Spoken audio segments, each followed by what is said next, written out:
ಗುಡಿಯಲ್ಲಿ ಇರುವೆ. ಮಣ್ಣಾದರೆ ನಾನು ಕೋಲಾರದ ಮಣ್ಣಲ್ಲಿ ಬೆರೆವೆ. ಮರವಾದರೆ ನಾನು ಚಾಮುಂಡಿಗೆ ನೆರಳಾಗಿರುವೆ.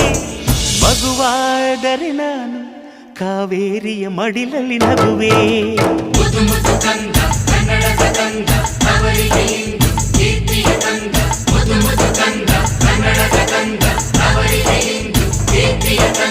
ಕಲ್ಲಾದರೆ ನಾನು ಬೇಲೂರಿನ ಗುಡಿಯಲ್ಲಿ ಇರುವೆ.